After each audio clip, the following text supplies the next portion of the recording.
Hello. I'm calling this little video Hemiola 2 because there was a Hemiola 1 a few weeks ago, which some of you may have. And I played two movements from a Bach partita. The second one, which is very short, I'm going to review again today. It's the one that has Hemiola in it. Hemiola is a Greek word, and it has to do with two ways to divide 6 units. The units in this music are eighth notes. And as you know, 2 eighth notes equals 1/4 note, just like cups when we're cooking. 2/8 cups is the same amount of material as 1/4. So 2 eighth notes are as long together as 1/4 note. So we have 6 eighth notes, and one way of counting them is in 2 triplets. 1, 2, 3, 4, 5, 6, 1, 2, 3, 4, 5, 6, or 1 triplet, 2 triplet. The other way is in 3 groups of duplets, which I try to show this way. And that would be 1 and 2 and 3 and 1, and the second half of the beat is the and. So the best way I know of understanding that is to feel it in your body. And so if you'll stand up and face me, I'm going to mirror you. Starting on your left foot, we're going to do triplets. 1 triplet, 2 triplets. Bend your knees. Feel the floor under your feet. 1 triplet, 2 triplet. 1. Loosen up and stop. And the other way is 1, 2, 3. And that way the same foot is always on the beat. 1, 2, 3. So now we're going to do two measures, 2 bars of the triplets, and switch to the eighth notes, to the 3, 4. And the eighth notes are the same length, but they're divided differently. And it's a big difference when you hear it, a big difference when you feel it. So enjoy. Here we go. 1 triplet, 2 triplet, 1 triplet, 2, switch. 1, 2, 3, 1, 2, 3. Now a little bit of the Bach with that. I'm going to play something that has 2 bars of the triplets and switches to 2 bars of the quarter notes. So we hear 1 triplet, 2 triplet, 1 triplet, 2 triplet. Hear that? 1 triplet, 2 triplet. 1, 2, 3. Now recently, actually I'm doing this partly because I got wonderful feedback from the first video of Hemiola, and I also made another discovery. And this video is for my friend Richard, who is a mathematician, and his wife told me that he knew about Hemiola, but it was never so clear to him as when he heard the music. So that was wonderful, because it is wonderful in music. And I also discovered recently a piece of music I think you all will, or many of you will know, and it is Hemiola. It's America, Leonard Bernstein's wonderful song from West Side Story. So sing along. I like to be in America, okay by me in America, everything free in America, for I so feel in America.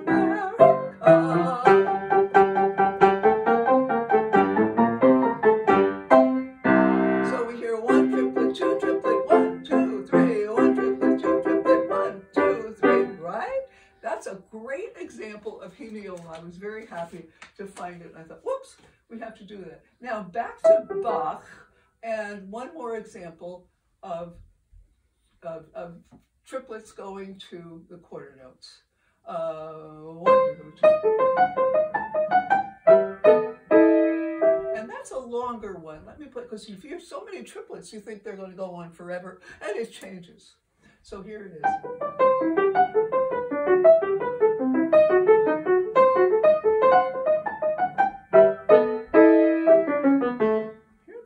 Wonderful. Okay, so I'm now going to play the whole piece, which takes less time than it took to talk about it. It's in it's in 2 big parts, two small parts. The first part, we hear the triplets and the changes to quarter notes, and then that part repeats. I'm avoiding the word half because it's not equal. The second part is both the middle and the end, the middle and the return. So it's longer. but it's still very short. And that part will repeat too. And I forgot to say this with the first video. There's one place that lasts 4 bars where we're hearing both things at once. The right hand's playing triplets, and the left hand's playing quarter notes, and it sounds this way.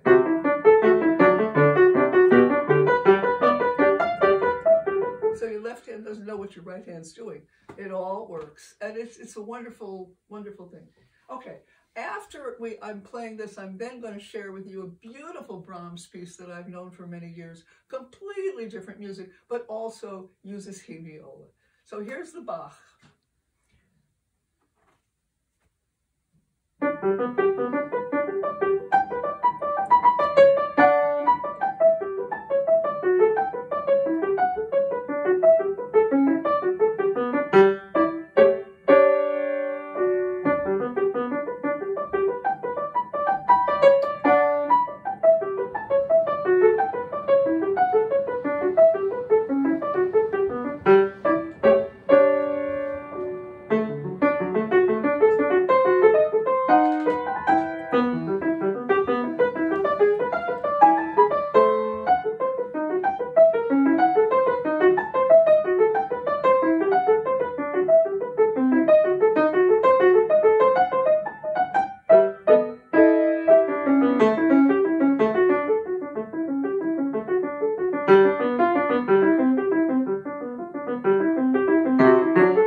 And now for the Brahms.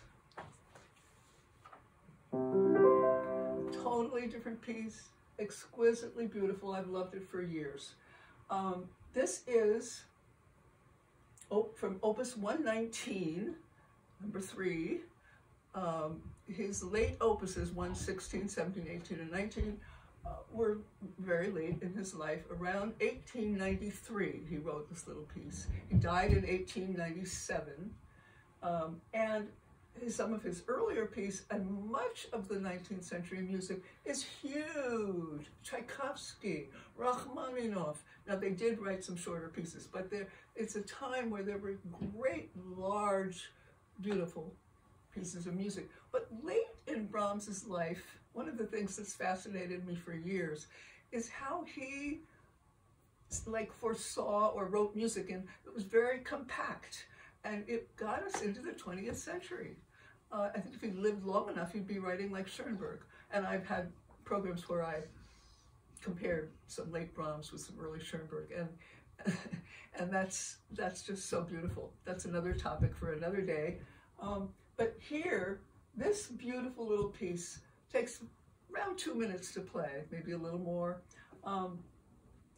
And his tempo, it's called an intermezzo. They're sort of interchangeable titles at that point.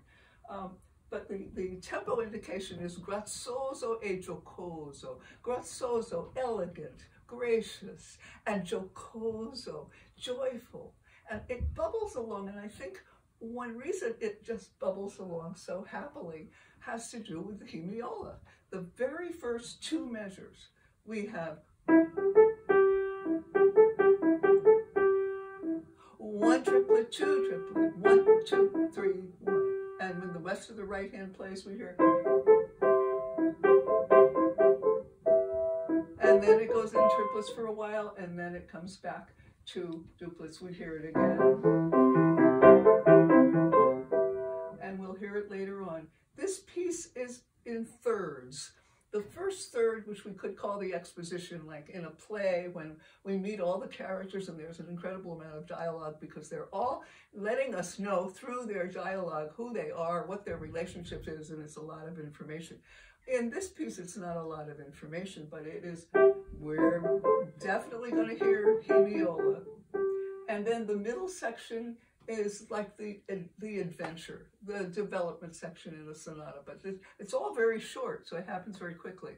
But I often think it's like when we're traveling, and the first part is we get there, the plane lands, and we find our way to where we're going to sleep that night, and leave our baggage, freshen up a little bit, and that's the end of the first section. And then we go out to explore, and it's beautiful. And the second part is very much exploring. There's one other thing I want to show you before we get to the second section. After we hear all that Hemiola, he does something else where he does what I feel like is a U-turn to get back to where we started. But this is what we hear.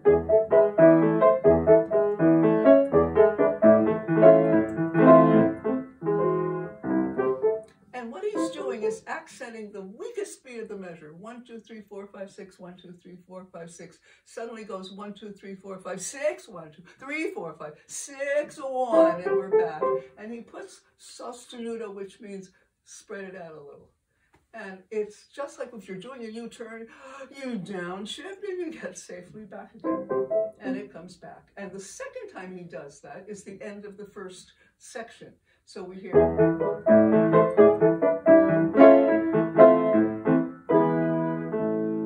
Now we're in a new place. We've arrived. And this is the adventure part that I love so much with.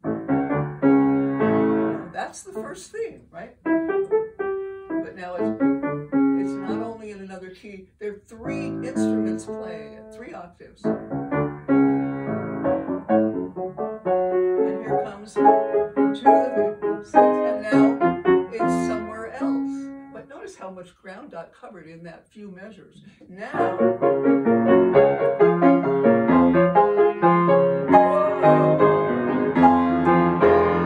we've just gotten to the top and the bottom of the piano, right? Not like the beginning and somewhere else, and then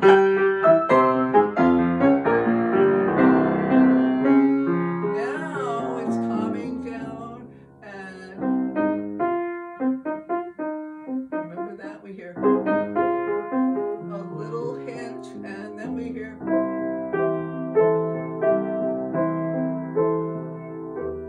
And that's the same as this. Same notes, but slower. As if the first motive is saying, oh, and he writes dolce, sweet, piano, quiet. It's as if the character in the play, that's called the first motive, is saying, I think I could sneak in here. Think I could? And then it says, yes. And we're back. And that's the beginning of the final third. And that starts just like the beginning, but not for long. It goes somewhere else, and then it gets. You have the Hemiola, 1, 2, 3, 1, 2. Okay, and there he stays here a long time because that's going to get us back to the key we started in. One theory teacher I had said that he called that sitting on the dominant. That's that 5/7 chord that wants to go to 1. So we hear it for quite a while. And then finally, and that's 1 triplet, 2 triplet, 1, 2, 3, 1. And that one he writes with 2 hands, left, right, left. And finally, the last little bit, right hand has 1, 2, 3, 1, 2, 3, 1, 2, 3, 1, and left hand has 1, 2. Right? There's room for a difference of opinion here.